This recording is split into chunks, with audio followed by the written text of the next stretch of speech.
Hey everybody, what's up? Welcome to episode number 46 of the White Knuckle Podcast, powered by OZONICS. Undetectable, undeniable.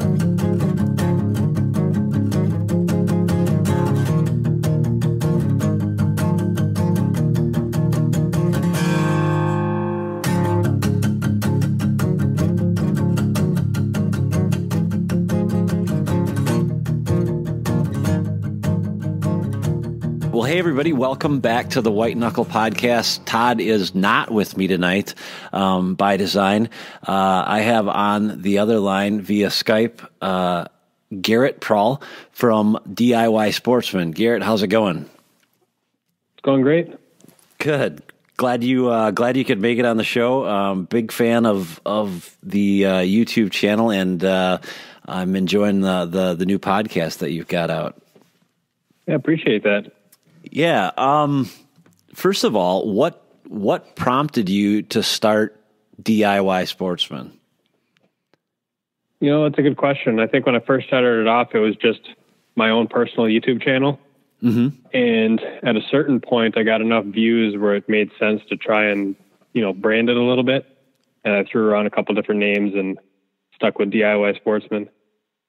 But by that time, I'd already had probably a couple self-filmed hunts, and I might have even started to put together a couple how-to videos. So that was kind of the main thing for me. I had always been a big guy on forums, taking part in different discussions on the DIY forums or the equipment forums. And some of the discussions that we would have, I would just turn them into videos.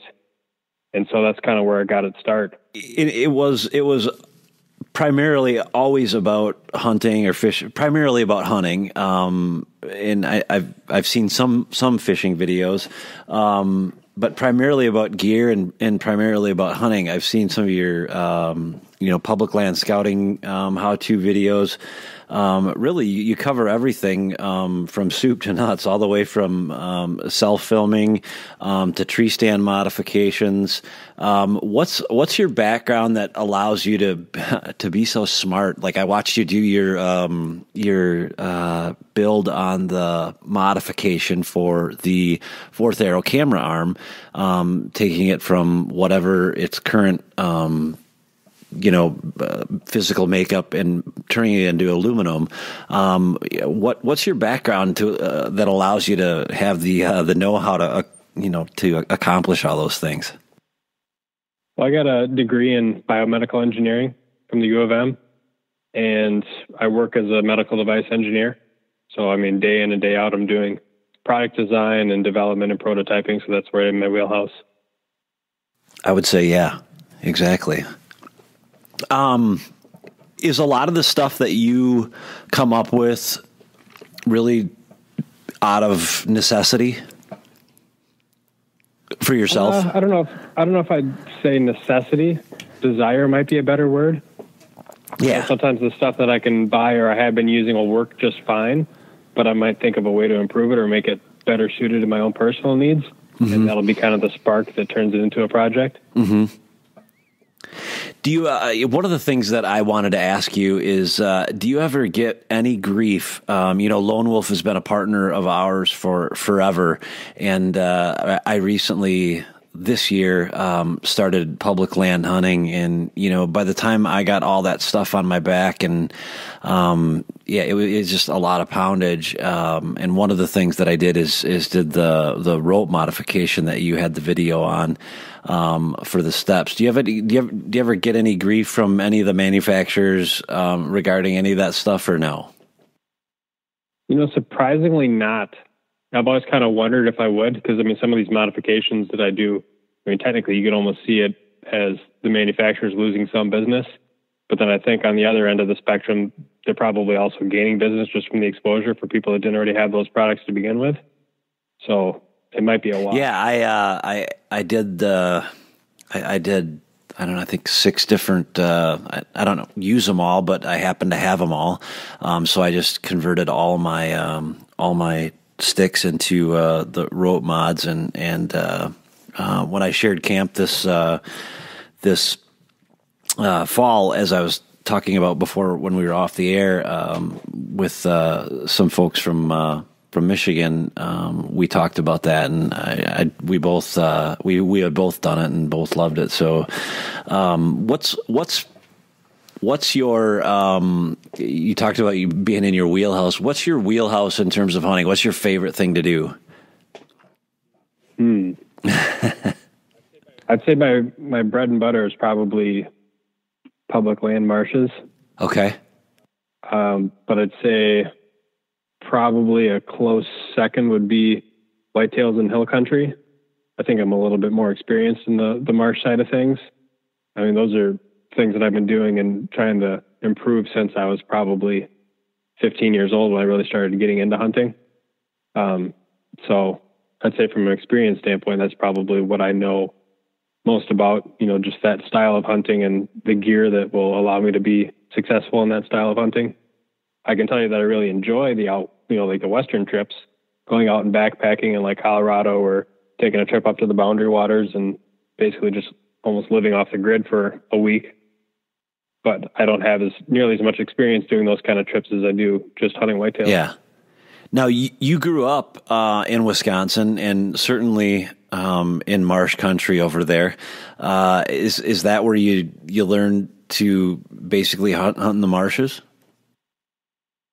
Yeah, pretty much. I mean, my dad and he didn't really hunt that much when I was younger, but once I got closer to the 12-year-old age that at the time was the first age you could hunt at, he started getting back into it, and we would try hunting on public land, which is all we really had access to at the time.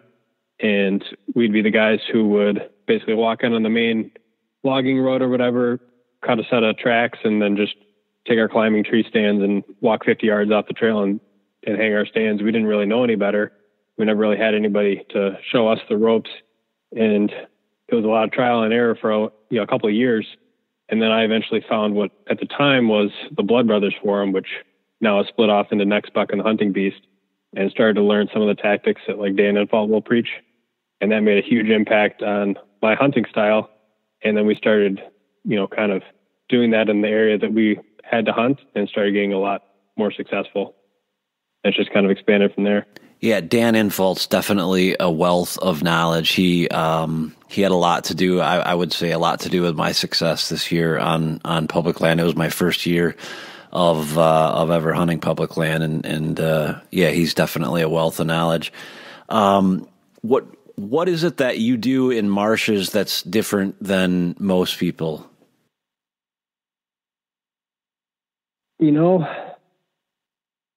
I'd say there's still a lot of people that don't hunt, I'll call it beast style, which is basically getting off the beaten path and getting outside of just the hardwoods that most people feel comfortable with, getting away from those open field edges that would look good if you had just watched, hunting shows on TV and thought you had to do the same thing. And actually getting your feet wet.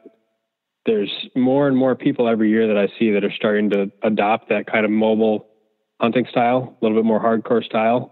But I'd still probably say that the majority of the guys, aren't quite going to that extreme yet. So you're still seeing, like you said earlier, cutting a track and getting 50 yards off the logging road and things of that nature. When you're hunting public, whether it's Minnesota or Wisconsin, is it typically I call them public hunting grounds just because that's what we call them here in Wisconsin, or is there different kinds of now we've got in Wisconsin MFL and there's VPA and all kinds of different opportunities. Is it the same in Minnesota?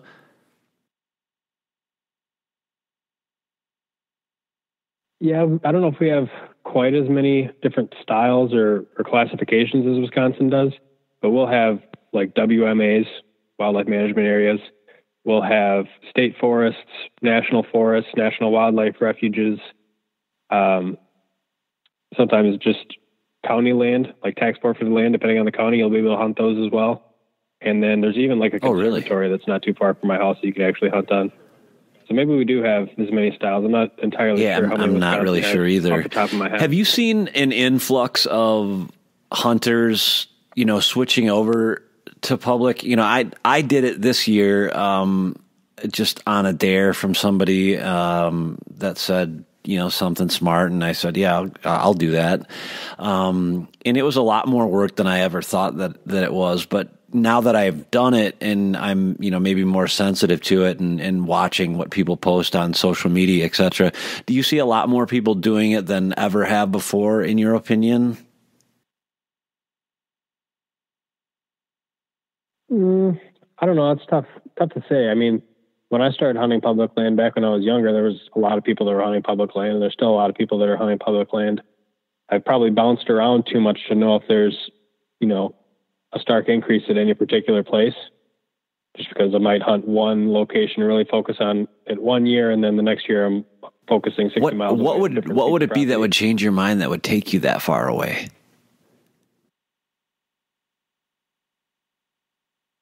Sometimes, I mean, over the years I've scouted a lot of different places, and sometimes it'll just be curiosity. I'll just kind of be browsing aerial photos one day and be like, oh, this looks like a good area. I've never, stepped foot in this area. And even though I might have somewhat of a pattern and know what's going on a certain piece of land, I'll still want to go and scout that other piece of land. And then once I've scouted that other piece of land, then I want to, try and come full circle and actually hunt it and try and be successful. So sometimes it's a matter of, this year I saw more hunters than last year, or there just wasn't a lot of sign.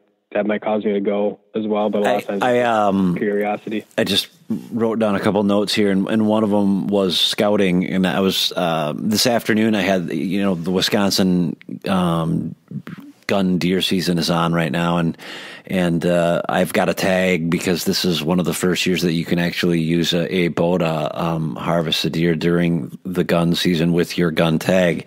So I got a tag again, and I haven't spent a ton of time going. And this year I wanted to, I needed to stay around the dells here, which is where I live, and I went and scouted a couple different areas, and I found very little sign. And I was thinking as I was going through there, what's the litmus test for a guy like you when you're trying to make a decision on whether or not this is a spot you're going to allocate, some time, which is, a premium, for all of us. But what is it that it takes, to get your attention? I think one of the biggest things would just be whether or not there's enough cover to, support a deer growing old or staying away from other hunters. And that'll depend a lot on the size of the land and the amount of pressure that it gets. Like sometimes I'll find that if you go to these obscure little pieces of public land way out in the middle of nowhere that aren't very close to any major cities, sometimes there won't be a lot of people that hunt them, and they're surrounded by farms, that might get light to moderate pressure. And even if you don't have as much land or as much bedding or as much cover there, you still might have relatively unpressured deer. Whereas sometimes you get these bigger areas of public land closer to big cities and they get pounded by hunters. But sometimes the amount of land and the amount of cover is so great that it doesn't matter how many people are going to hunt it. There's still going to be places for those deer to get away and hide. And so that's kind of the biggest thing. I've, gone on some places in Wisconsin that are like, say, MFL, and there's just not that much land, and they're just, loaded with hunters. And it's like, why would I waste my time? It might hunt it once or twice and be like, yeah, this is not working out. So when you're talking about scouting, are you doing, and I think I know the answer to this because I watched one of your videos, but you're doing primarily a lot of your scouting in March, April? Yeah, for the most part. I mean, my scouting always starts online. I can do that, of course, any time of the year, but I like to at least get boots on the ground starting in, January through March. Right. I was definitely at a disadvantage this year because I really didn't start. I didn't commit to it until, it was probably, I don't know if it was May or June. So I was really behind the eight ball, and I'm looking forward to getting to look at. I feel like it's almost like a 50,000 foot view when there's no leaves on the trees, especially where I'm hunting, which is primarily. There's a lot of topography. Some of it's hill country, some of it isn't, but it's around the dells, and you're familiar with that area, and there's just a lot of topography. So I definitely getting boots on the ground in the times of the year that you just referenced is super important. But it sounds to me like, based on what you're telling me, you put more stock in maybe geographically where it sits, and maybe that's not all totally correct, but you're really looking at it digitally first to see if it even makes the list. Would that be fair to say? Yeah, that's kind of the first, check yes or no, whether or not I'm actually going to drive out there. Does it look like there's promising spots on the aerial map? And then if I determine that, yeah, there's some promising looking spots, then I'll go make a trip out there in winter, early spring, and actually go out and scout it and try and confirm whether or not those spots that I thought were good are actually good. Okay. Or if I'm finding scent wicks everywhere, or there's just not a lot of deer sign. I've had that happen plenty of times where spots that have looked great on the map end up not looking that great. And then you realize they aren't worth spending much more time trying to scout or learn. So when you're out there, 3 months from now, and you walk through 100 acres, you're looking for, I'm assuming, rubs, old scrapes, things of that nature. Is that correct? I'd say probably more. I'd look toward bedding, because that's going to be kind of the more consistent things. Bedding and funnels. The bedding, I'll kind of try and get a bead on for hunting outside of the rut, but then I'll also always keep an eye open for great terrain funnels where I'm going to be spending time, say, during the rut. Maybe I'll have a good wind to my advantage, right above a bluff, but underneath like an open clear cut in some hill country. And I'll always mark spots like that for potential rut funnels, even if there's not bedding nearby. When you're hunting marshes, how does that differ from the terrain that you're talking about with respect to hills? And I know that there's funnels in marshes and things of that nature, but how do those two things compare and contrast? I think in marshes, it's a lot easier to find bedding than it is in hill country. At least that's been my experience. But in hill country, it's a lot easier to find hard terrain funnels, where you might have somewhat of a funnel in marsh country. It might not be what I would consider like a hard funnel where a deer has to go through that funnel. They might go through the funnel most of the time, but they could go around if they really wanted to. Whereas like in hill country, sometimes you'll get, like I said before, you might have like a bluff that's like a vertical cliff, 50-foot drop. The deer's not going to go around that. So then they have to go between the top of that bluff and, wherever the next transition point is, whether it's a fallen tree or, like an open clear cut, something like that's going to be a lot better funnel. But then, like I said, the bedding's a lot easier to find on marshes. One, because you can oftentimes see it just on the map. You can pick out, like, say, an area of like dogwood next to like a point of hardwood sticking out into a marsh. And you can almost look at that and say, there's almost guaranteed to be bedding there at least some time of the year. And then you can go confirm it on foot. Whereas on hill country, even though there's some general rules of thumb, it's a lot harder to actually pinpoint, I think, from a map. I would agree, because it's as Dan Infalt would confirm. There's no substitute for boots on the ground, and a topo map will only tell you so much, right? Right, especially if it's like a 20-foot or a 40-foot contour map. There are some counties where you can get the LiDAR data, and they'll have maps that'll give you like 2-foot contours. And those are obviously a lot more helpful once you can kind of, see through the fluff and just the look of what a map looks like with 2-foot contours, because it can be kind of overwhelming with all the lines. But those can be a big help. But then there's also times too where I might see just a little bit of a deviation in the lines and the topo. And then I go out there and walk it on foot, and it's just like a massive terrain funnel that the deer will go around. Whereas I never would have guessed that potentially just from looking at the topo lines. Okay. Can you give me an example, set something up, like a terrain funnel? What would you describe that as? If you had to give a definition. Yeah, there's there'd be like your classic ones of like saddles or thin strips of timber surrounded by open areas the deer will want to go through. Yep. The type of funnels that I really like to go look for and find are the funnels that provide hard requirements for the deer to follow if they're going to go from A to B. So, like if you have a big stand of fallen timber the deer are more likely to go skirt the edge of that than they are going to be a jump and climb over all that deadfall. Okay. So something like that might be an example. Another example would be like a really steep cut or a ravine, like a rocky area. A deer might want to walk around that. Or obviously like water. If you have like a deep running stream, deer will cross water, but a lot of times they'll just walk along the edge of it. So, and then cliffs, obviously in hill country, are a big one. And in marsh country, it's a little bit harder to find those kind of funnels. In marsh country, I'm assuming you're looking at things like, timber that connects with other timber, maybe in like an hourglass shape or something of that nature. That would obviously be ideal.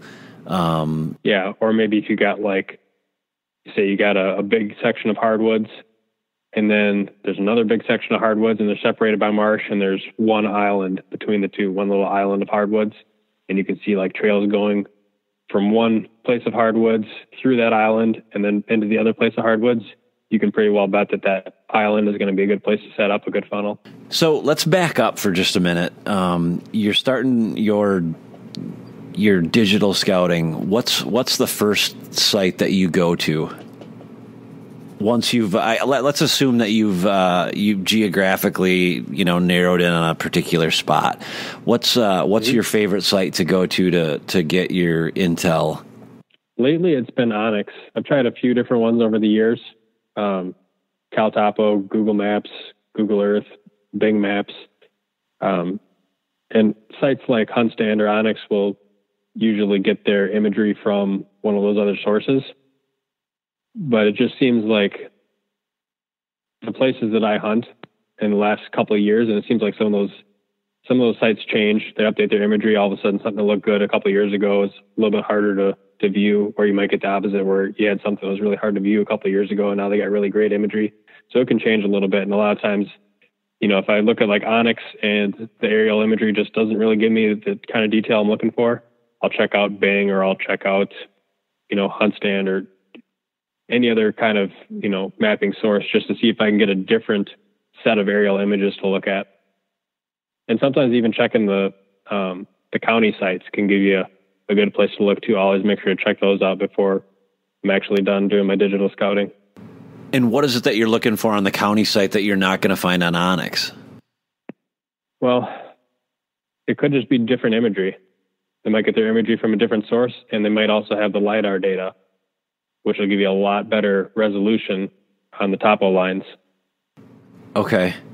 Which is I'll give you an example. I'm pretty sure Polk County in Wisconsin does it this way. It might also be St. Croix too, but if you go on their county website and you type in whatever county GIS, it'll take you to some mapping website that's, part of the county's website. Yep. And you'll be able to, take a little slider and go from like a street view to like 100% aerial view or any mix in between. And then you can turn on certain layers, and some of those layers are going to be property lines. So you can get free property data a lot of the times just by going to a county website. Okay. Instead of having to go down to the courthouse and get a plat book like you used to have to do. Right. I found that if you pay for it, with OZONICS, it's a lot more convenient, but you can still get that data for free a lot of times from the county sites. And then, like I said, if they have the LiDAR data, you can choose, 50-foot contours, 10-foot contours, 2-foot contours, and just get that much better resolution as you can see those lines overlaid over some of the aerial maps. So they get so specific when you're talking. What's the acronym called? LiDAR, I believe it's called. Okay. LIDAR. Okay. And I'm not 100% sure on the technology, but I think it's basically they hire an airplane pilot to go fly around the county, and they're taking basically like a laser scan. Oh, okay. Topography. Okay, and sure. Then it gets converted into, it's like a 3D file, and then it would get converted into topo lines. Okay. And that's not maybe available for every county, but some of the counties that you're scouting in. Okay. And the purpose of that, or the reason that you'd rely on that, is it just gets really super detailed on the actual contour lines, whereas on OZONICS you're looking at, 20-foot increments? Yeah, I can't remember exactly what it is off the top of my head, but it's definitely not 2 foot. It's probably not 10 foot either. Yeah, no, it's definitely not. You're right. Because I guess I didn't know anything about having any more resolution than what Onyx had. So that'll be, definitely something I'm going to check out. I don't know. It's kind of like the difference between looking at like the map that you can pull up from the DNR website for a lake when you're looking for the lake contours. Yep. Versus paying for like a Lake Master chip. It's just like night and day. Right. It can be in some especially if it's a little bit flatter land. Sometimes if you get pretty steep terrain, the 10 and 2 foot contours don't really help you out all that much because it ends up looking like a big blob of color from all the lines. Okay. So can you give me an example of something that you found with the LiDAR data that I guess helped you pick out a spot or eliminate a spot? There's been times when you look at I've looked at like a piece of swamp, might be like a tamarack swamp or something, and you'll be able to see like a little ring of higher ground. Maybe it's only 2 or 4 feet higher than the surrounding land, but then you can actually go back there on foot. And sometimes I've been able to confirm that there actually is a little bit of a rise there. And sometimes the deer will use that as either a spot where they'll take as a travel corridor to get from A to B, or sometimes you'll find bedding on those little raised areas. Sometimes you'll be able to see them just in terms of like different tree cover that shows up on the map. If you get a little bit higher ground, you get maybe like a different type of tree that grows there, but sometimes you can't really pick it out from just the aerial. Okay. And those typically are found on the county's website itself. It's not a national website or something like that, or a state specific web. Okay. So you have to go with Minnesota actually has it statewide. Okay. They have a site called MN Topo, and that has, I'm pretty sure, LiDAR data for the entire state. At least all the places I've looked at, it's had it. And you can choose, 2, 10, 50 foot contours on top of the aerials. Once you've got something picked out, you're obviously putting boots on the ground. We talked about kind of what you're looking for. You said it's not necessarily rubs and scrapes, which is what I was looking for today, and I didn't find really any of that. And I was that's what made me think, I wonder what it is that other people look for, because I was surprised. It was beautiful, typical dells, hardwood sprinkled with a lot of white pine and a lot of young white pine, which provides that cover from 0 to 6 feet. But very, very, very little sign, and I was kind of shocked, and I didn't see really any bedding. So I was just curious what I'm always curious what other folks are looking for when they're out there. But it sounds to me like you're sort of doing it beast mode, so to speak, and that's looking for beds in the off season, and then. Do you plot it on a GPS? Is that what you're doing? Well, that's the perfect time for us to take a quick break and do this month's OZONICS Files. Now, as you all know, what that means is if you follow the instructions at the end of the show, you will be entered in to win a prize from OZONICS, and it could range from an HR 200 to an HR 300, or either one of the aforementioned things, and one of the accessories. They have like a kinetic pack or a dry wash bag. So pay attention at the end of the show, and we will tell you how to go about winning one of these OZONICS prizes. With that, here is this month's OZONICS File. Welcome to this month's OZONICS Files. Today we are joined by Mr. Jonathan Hamill. John is going to tell us about his success with using OZONICS and how it helped him bag his deer this year in Illinois. Hey, John, welcome to the show. Do me a favor. Tell me how you first learned about OZONICS and how it helped you get your deer this year. Yeah, well, I can tell you the number one reason why. Well, there's a couple reasons.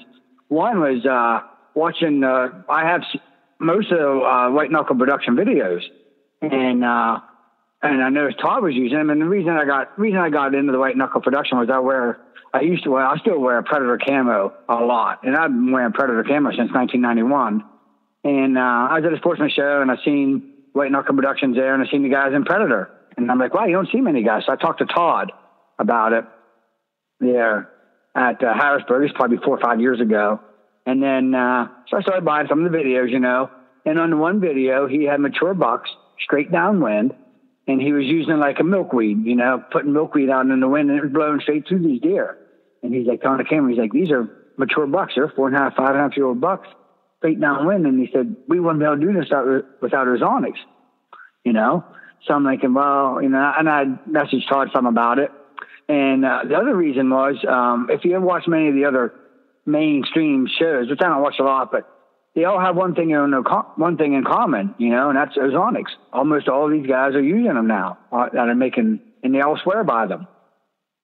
So I'm like, you know what? I said to my buddy, I said, OZONICS, they had a sale, $100 off there a couple months ago. And I told him, I said, hey, I'm going to pick one up and try it out. I want to see. And the results I've had, you know, when it's used correctly, you know, chasing the wind and getting, you know, moving it around to get straight downwind, the results have been really well. I mean, I've done really well. I just haven't had deer, you know, you can do everything you want, you know, scent-wise, but they're going to catch you. But the OZONICS really mitigates that, you know, limits that amount. And I have been picked off this year, and the buck I killed was a perfect instance. I mean, the wind was switching around, so I'd move it around, you know, move my unit around, and just so happens when he came in, you know, downwind, he never smelled a thing. Thanks a lot, John, for helping us out with this month's OZONICS Files. With that, let's get back to listening to Garrett Prahl and his answers about scouting for deer in the off-season. All the places that I go to, I basically just have, you know, an ever-growing set of waypoints and tracks that then I can either look at on my phone or I can just look up on the computer. How often do you use your phone for saving data versus using a handheld GPS? For whitetail hunting, I'm pretty much now 100% on my phone. Really? Yeah. I mean, the biggest thing that had kept me from going to it initially, you know, several years ago, back when everybody started to first get smartphones, was just that the reliability wasn't that good. You know, sometimes you'd get the little icon of your GPS and it would say you're somewhere within this, you know, 2,000 yard radius. It's like, okay, well, that doesn't help me very much. And I would always still use my Garmin GPS. But now the phone that I have now, and I'm assuming that, you know, many of the other modern phones, they've just gotten so much better that for the most part, I don't think I ever really have any issues picking up a signal. There might be some times in like hill country, like if you got a big tree canopy and you're down in some steep ravine where it gets a little bit dicier, but then a lot of times too in those areas where it's, you know, a lot rougher or steeper terrain, it's a little bit easier just to find your way from one point to another just by using landmarks. Whereas on flat ground, that can get kind of tough. But for Western hunts, like out in the mountains, I won't even bother with the phone. I'll just go right to the GPS. There's just so much more that can go wrong on that type of trip when you're out there overnight. And so I'd rather just have the reliability and the longer battery life that a handheld GPS can provide over a cell phone. Doesn't really matter if I burn 40% of juice on my cell phone on an afternoon hunt because I'll go back to the truck and charge it on the way home. I think you could probably do 10 shows on how to use some of those handheld GPSs. I've got the same one that I've had for a long time and really never used it before because I always hunted, my private land. But is there one that you're more partial to than another? Well, the only one I've really got a lot of experience using is the Garmin 62S. And there's a couple tricks on that GPS that not everybody is immediately aware of. One is that if you get the 62S, it doesn't come preloaded with topo lines, but you can actually download those for free from like a third-party website. I think the website you can get them from is gpsfiledepot.com. And then you can actually load aerial photos onto the GPS. And I don't remember, it's been so long since I've actually had to do it, but I have a couple of YouTube videos on my channel that explain the process of how to do that. You got to go through basically Google Earth and add an image overlay to Google Earth. And then you can transport that overlay, through Google Earth and through like Garmin Basecamp and get it onto your GPS. Obviously the downside is it doesn't look very good on a low resolution, not very bright screen like the GPS will give you versus, looking at it on a cell phone. Sure. But the point is, like, there's a lot of features that people don't necessarily even know that they have available on a handheld.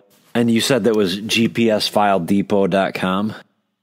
Yeah, I'm pretty sure that's the website. Okay. You can get it for topo lines for probably almost every state, I would imagine. I'll try and remember to put a link for that in the show notes, and also in the show notes we'll have a link to your YouTube channel.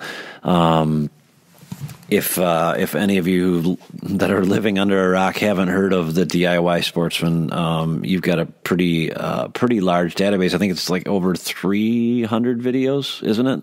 I don't know if it's quite that big, but it seems like it's growing bigger every day. Yeah. And I got all the videos sorted into playlists. So I got like a hunting video playlist, fishing video playlist, a how-to/DIY playlist, a gear review playlist. So if you're just looking for a specific kind of content, you should be able to go on the main page and then search one of those particular playlists. What's your favorite modification? I think I've probably gotten the most use from some of my climbing stick modifications, like either the rope mod or the aiders that you can put onto them. Now, but then there's mods like on the tree stands, like stealth strips, or like putting, rubber bicycle tubing on the buckles, or like the third hand. I guess the third hand bow holder isn't really a mod. I guess you could think of it as a mod. It's a product you can put on, but those things have all been pretty helpful. Yeah, definitely. Some of the stuff that where do you come up? Do you just where do you get your ideas from? Like, I watched your build on your own set of tree sticks, which were pretty cool. Was that all just from your engineering background? Learning how to do it was a lot of my engineering background, but I mean, the ideas are usually floating around somewhere on the web. Okay. I might sometimes I'll see an idea and I'll try and do it. Or sometimes I might see an idea and it'll spark something else in my head and I'll just kind of deviate from whatever idea I saw. It's pretty rare that I have an idea that's probably truly original that somebody hasn't thought of at some point or another in history. The internet's become the great equalizer with respect to the stuff like that. Earlier you said that you're getting into saddle hunting. And for those of you who don't know what saddle hunting is, go ahead and explain what saddle hunting is, and then we can talk a little bit farther about that. Yeah, so saddle hunting is basically an alternative to using a tree stand. Guys that will cut down tree limbs professionally, arborists, will basically have saddles that are kind of similar to rock harnesses, if you can imagine what that looks like, except they're a little bit more padded generally, and they're basically designed for you to face the tree. Whereas if you have a tree stand, you're obviously facing away from the tree. And some of the advantages of using a saddle versus a tree stand is that you can basically hide yourself behind the tree. So if you can set yourself up so that the deer are expected to come from the opposite side of the tree, you're basically hidden for the entire time that the deer is coming in until you're actually ready to shoot when it comes over to one side or the other. And obviously the other big advantage of a saddle is that the system in general is much more lightweight and packable than a tree stand is.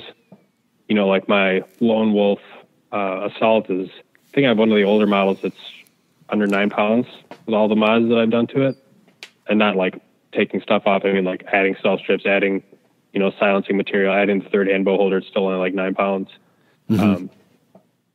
But I mean, you compare that to like the Arrow Hunter Kestrel, which is like 2 pounds, and you wear it on the way in, so you honestly can't even feel it. It's like you're wearing like a vest. Like you wouldn't necessarily even realize that you're wearing a vest or an extra jacket on the way in, because it's almost like an extension of your body. And so then you're able to get into some of those really kind of screwed up trees, just like you would with a nice lightweight hang-on stand like a Lone Wolf. So there's a lot of advantages that are kind of, I guess, the same between like a nice lock-on stand and a saddle, but then there's also some advantages that are truly unique to the saddle. So you're still having to carry in a set of sticks, and I noticed that you have you have the standard Lone Wolf sticks, and you've also got some minis, right? Yeah, I got a set of standard Lone Wolf sticks. I got a set of minis. Most of those sticks I've cannibalized. They're pretty much just in pieces in my garage right now because I took a lot of the components off to build my own sticks. Right. But yeah, there's a bunch of different climbing methods that guys will utilize. Some guys, depending on what saddle they have, they'll use arborist climbing techniques like single or double rope technique, or they'll use spurs, and some of them even rappel down from their hunting height to get back down to the ground. Some guys will use basically like a 5 or 6 step climbing aider or etrier that you would see in like big wall rock climbing, and use that to climb up the tree. Some guys will use the 1-stick climbing method. There's a bunch of different ways that you can climb a tree to be able to hunt with either a hang-on or a saddle. But I have the most comfort with just using a set of climbing sticks, usually 3 with aiders in early season.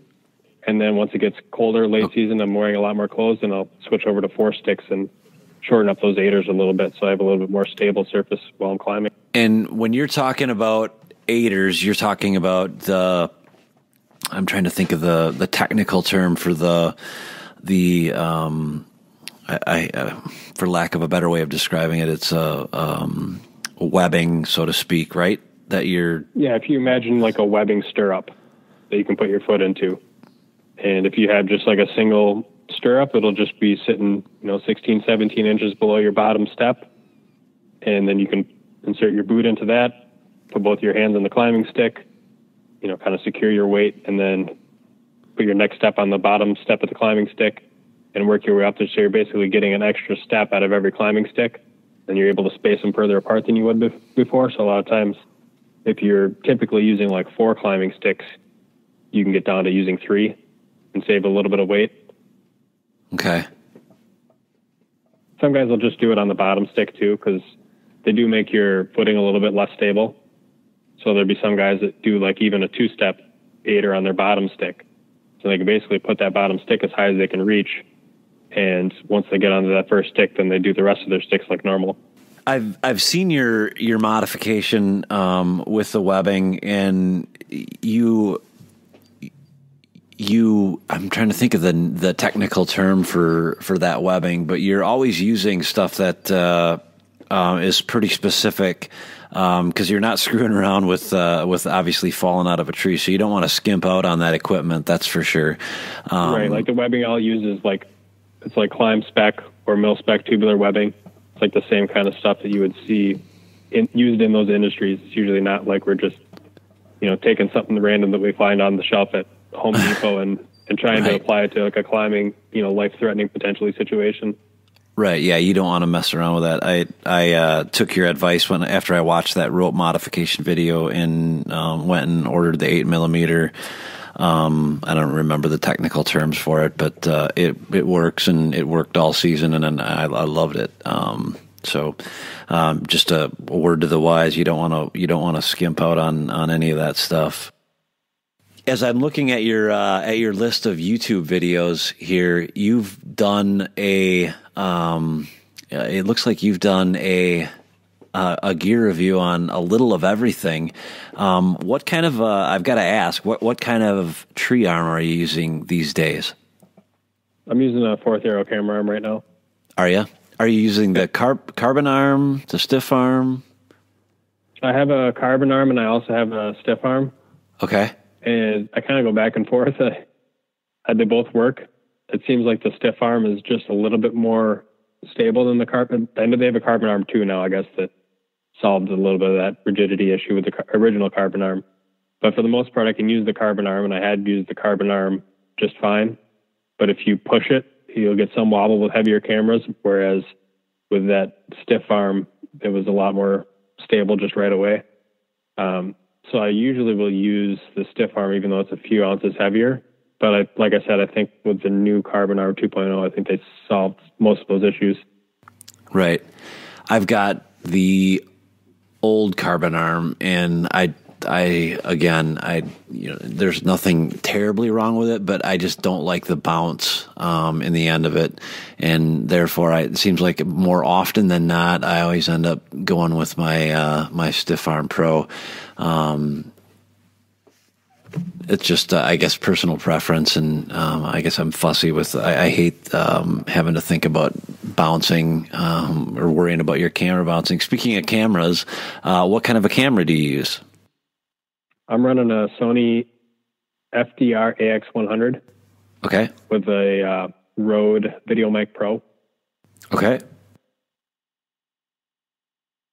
And that's like a high-end consumer camcorder. It's got some features that you could probably call consumer, but I think overall it's aimed at the higher consumer market. Right. It's like, I think brand new, it probably runs, it was close to $2,000, I think, when they first released them. I got mine for like a little over $1,000 used on eBay. And that's a 4K camera. Yeah. Yep. Okay. Yep. That's what I use as well.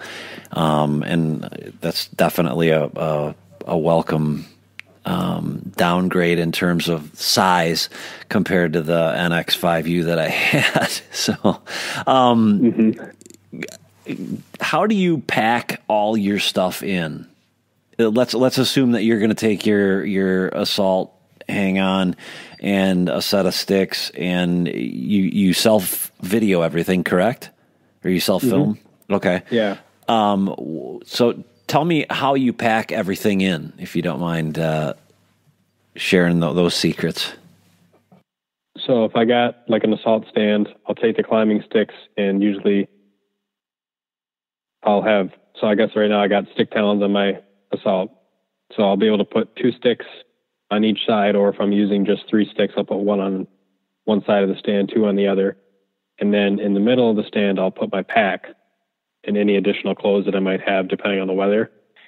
And in the pack, I'll basically have the 4th arrow base and shoulder all connected into one.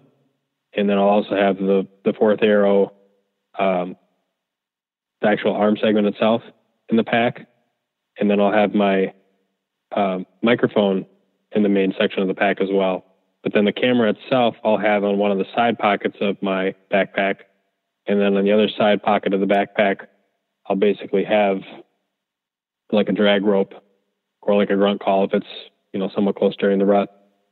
And then that's, for the most part, I'm trying to think of anything else that I use or would need.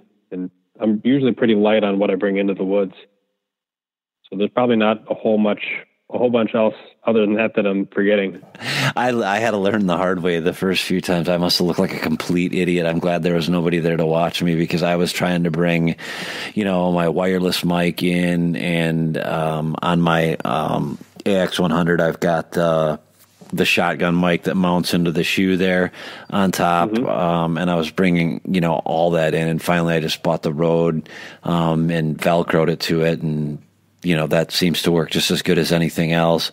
But yeah, lightening the load is definitely a challenge, especially when you're trying to bring several different cameras in. And do you use, what's your favorite third angle camera? I like the Sony's the best. To be fair, I haven't used a GoPro in a very long time, so I think they've probably made some improvements, but the first couple ones that I tried, I wasn't a huge fan of. And I've tried a few other brands. I tried a Polaroid one, tried a few of the cheaper ones you can find on like Amazon or eBay, like the Chinese knockoff ones. And I always come back to using like the Sony ones, like the AS100V or like the X1000V, or they have a new one that's called like the FDR X3000. I've never had any issues with any of my Sony cameras, so they're kind of my favorite go-to. I also have been using I also have used a Tacticam, which I think is a good choice for like if you're going to use either a bow or a gun mounted camera, and that's going to be your main angle, or you want that view, just because it comes stock with that asymmetrical lens, and you can use that cropped mode, which if I were to want to get a similar view with like my Sony, I'd have to go and buy an aftermarket lens, which might cost me $200 on top of the $300, $400 you're already paying for the action camera. Right.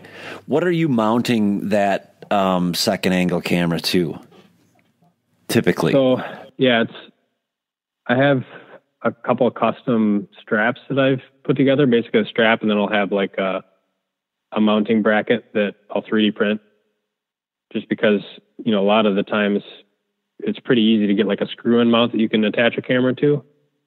But it always, for public land, you have to pretty much use, strap-on mounts. And so sometimes I'll be able to adapt. Like I took a GoPro mount. There's a GoPro strap mount, and it basically was like a little square with a couple of holes cut around the outside that you could feed a strap through. But then it had the GoPro mount, and my Sony, of course, doesn't use the same mounting system as a GoPro does. I was able to take that same design, and I was able to Google a 3D printed file for that GoPro mount. I was able to download the file, open it up in Onshape, which is a computer-aided design software, and I was able to modify it so that it had like kind of a ball and socket joint, kind of similar to what you get with like a Joby Gorilla Pod, like that type of mount. And then I was able to 3D print that mount, put it on a strap, and then I could take like a little 1/4-20 threaded adapter that was made for like a Joby Gorilla Pod, pop that onto my Sony camera, and I could stick that onto the strap. So I'll do generally a couple like workarounds like that to try and get it to work. Okay. Have you done any videos on stuff like that anyone could look up, or no? No. I mean, it's tough with things like CNC and 3D printing, just because most guys, even if I did put a video on like that type of thing, most guys would be able to follow along regardless. I'd just be lost. I'd go back to my GoPro and just deal with it. But yeah, I mean, those Gorilla Pods work well if that's all you have and you have access to like a branch or, I mean, I guess you can. We're trying to think of like non-screw in. If you can screw into trees, your options are pretty much endless.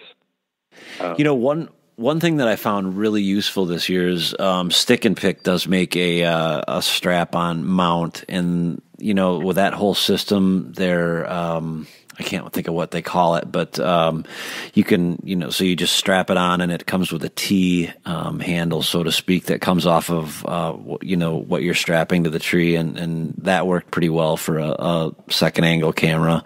You're able to use the same threaded wing nut, so to speak, that would be used to put on a trail camera. It screws into the GoPro mount or whatever mount, whatever kind of camera. Typically, they all have the same. But I was at our film school this year. Ryan, one of the guys from Stick and Pick, was there, and the DNR here in Wisconsin had a bunch of they had gotten a bunch of the strap-on mounts from Stick and Pick just to use and test out, and so I was able to get a pretty good deal on them, and I found those to be really useful. The only thing with using those, if you're going to put cameras, I'm switching gears here a little bit, trail cameras in public land, is that that strap is a dead giveaway. Right. But yeah, yep. Yeah, generally anytime I have straps of any kind in my gear setup, I'll usually always replace them. I'll go to strapworks.com and I'll order, like a printed digital camo webbing and just replace that. Like I had a vinyl harness that came with my last set of binoculars, and it had black straps. So I cut them off and just sewed on some camo completely over the top. Like it's not going to make a difference in reality, but I like all my stuff to look camo, especially for, like trail cameras. That's actually probably a time where it can make a difference in terms of sound. Do you run a lot of trail cameras? It depends. Some years I run a lot of them. Some years not so much. Ultimately, it kind of depends on how much free time I have, and because if I'm checking trail cameras, it's pretty much a weekend thing. I don't like checking trail cameras after dark, and the places I would hang them, which generally is going to be Wisconsin, because Minnesota, the places I hunt, you really can't use trail cameras. Oh, really? It'll be personal property that you can't leave overnight, is how they'll see it. I mean, a lot of guys do it anyway, but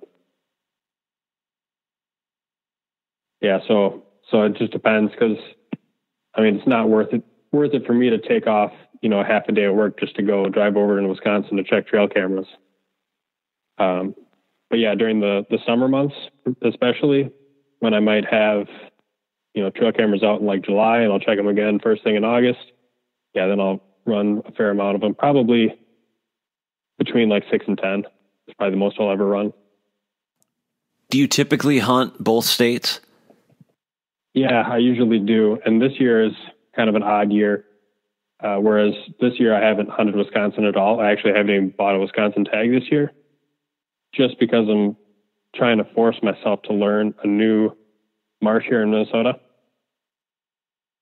And where, like usually around the rut, I'd be hunting in Wisconsin. Either that or I'd be hunting up in a bow hunting only area near Duluth, because Minnesota's rifle season is right during the heart of the rut.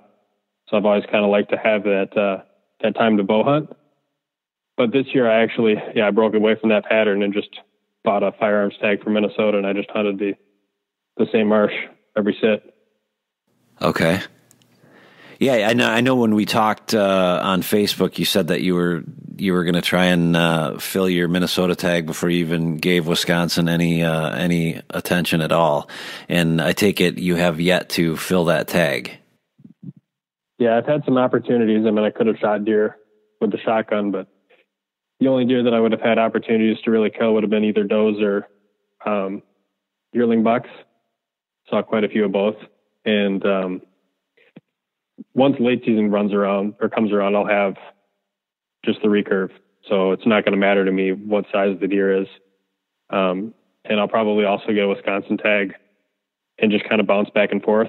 I mainly wanted to give that Minnesota land a good opportunity through the rut. Now that the rut's over, now it's kind of like, okay, let's strap it down and put some meat in the freezer. Right. So you're going with traditional gear in the late season? Yeah, and I hunted with my recurve too early season.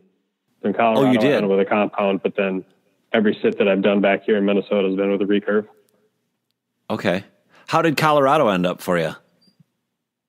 It was my first time ever hunting mule deer. I didn't buy an elk tag this time around, and I ended up shooting a buck on the second day of our trip. And that all, I'm assuming, was, I don't even know why I'm asking, but I'll just ask for the sake of asking. I'm assuming that was all DIY. Yep, it wasn't over the counter. I had to draw that tag, but it was like a nearly 100% chance of drawing that mule deer tag, and the elk in that area were over the counter. It was all public land backpack. We just hiked in a few miles, set up camp, changed camp locations one time throughout the trip. Well, hey, I've taken believe it or not, a little over an hour of your time, and I don't want to take a whole lot more. We could literally get into 100,000 things. I was talking with one of my Indiana guys, one of our Indiana teammates, and we were talking on my way back to the Dells here today.